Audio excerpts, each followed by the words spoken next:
আসসালামু আলাইকুম।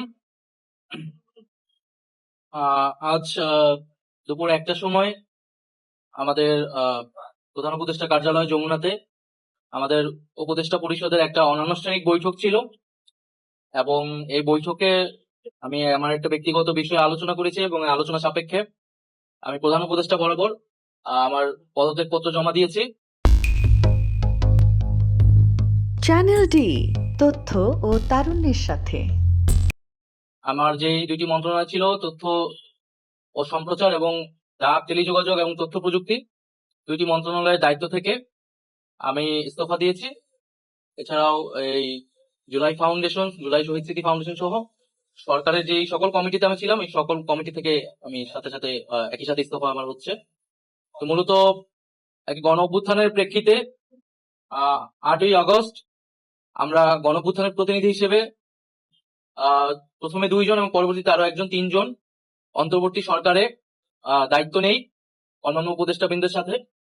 তখন দেশের জাতীয় নিরাপত্তা এবং গণ অভ্যুত্থানের আকাঙ্ক্ষা বাস্তবায়নের লক্ষ্যে আমাদের সেই সময় দায়িত্ব গ্রহণ করাটা আমাদের কাছে মনে হয়েছিল যৌক্তিক।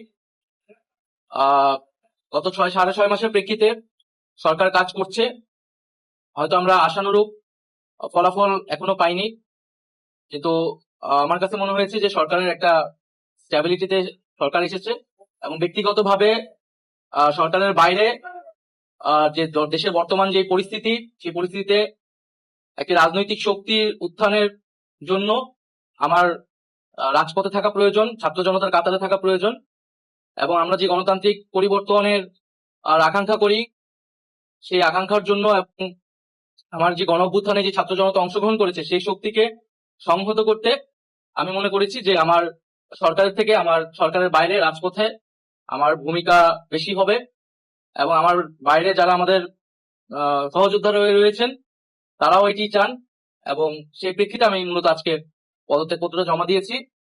তো গত ৬ মাসে আমি আমার জায়গা থেকে চেষ্টা করেছি কাজ করে যাওয়ার। ২টি মন্ত্রণালয়ের বাইরেও অনেক অতিরিক্ত দায়িত্ব আমাদের পালন করতে হয়েছে। আমরা চেষ্টা করেছি এবং মন্ত্রণালয়গুলোতেও আমরা কিছু করেছি, সেই কাজের ফলাফল হয়তো সামনে জনগণ পাবে। ৬ মাস খুবই কম সময়, তারপরও আমি হয়তো চেষ্টা করেছি, আমার কাজ আর ফলাফল সেটা জনগণ মূল্যায়ন করবে।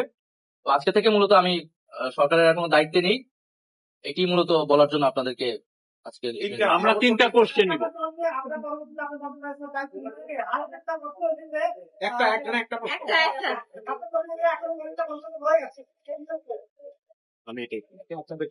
আমার পরে দায়িত্ব নিবে এটা আসলে ক্যাবিনেটে, পরবর্তীতে এটা ক্যাবিনেট ঠিক করবে, উপদেষ্টা পরিষদই ঠিক করবে।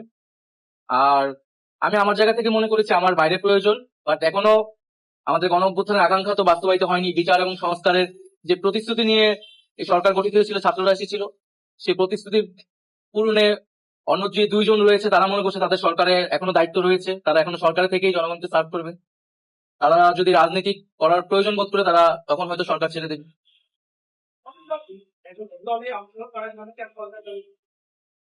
হ্যাঁ, নতুন যে রাজনৈতিক শক্তি এবং দল গঠন হচ্ছে, আমি সেখানে অংশগ্রহণ করতে আমার অভিপ্রায় আছে এবং জনগণের সাথে মিশে আবারও জনগণকে ঐক্যবদ্ধ করা এবং আমাদের যে গণঅভ্যুত্থান এর যে প্রতিশ্রুতি সেটা বাস্তবায়নে মাঠে থেকে কাজ করার লক্ষ্যে আমি সরকার থেকে পদত্যাগ করছি।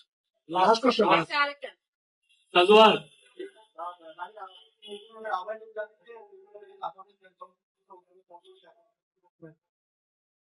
এটার জন্য আপনাদের দলটির যেদিন ঘোষণা ২৮ তারিখ, সেদিন পর্যন্ত অপেক্ষা করতে হবে, সেদিনই এটা জানা যাবে।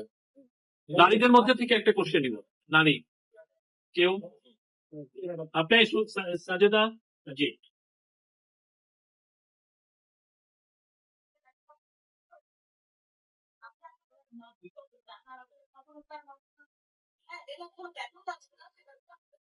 না, আমাদের তো অনেক সীমাবদ্ধতা ছিলই, আমরা সেই সীমাবদ্ধতা গুলো কাটানোর চেষ্টা করেছি সবসময় এবং এখানে সীমাবদ্ধতা ছিল, আমলাতান্ত্রিক জটিলতা ছিল। আমরা এসে এই ব্যুরোক্রেসিকে যেভাবে পেয়েছি, এখানে পুলিশ যে তার আত্মবিশ্বাসের ঘাটতি হয়েছে আন্দোলনের পরে এবং একই সাথে এখানে এই জুলাই গণহত্যাকারীদের, জুলাইয়ের যারা গণহত্যাকারী তাদেরকে গ্রেফতারের বিষয়টা, বিচারের বিষয়টা, সেই বিষয়ে আমাদের আহ, আহ, আমাদের কিছু সীমাবদ্ধতা থাকা সত্ত্বেও আমরা কাজ করেছি। আমি জনপ্রশাসন কমিটির একটা দায়িত্বে 2 সপ্তাহের মতো ছিলাম।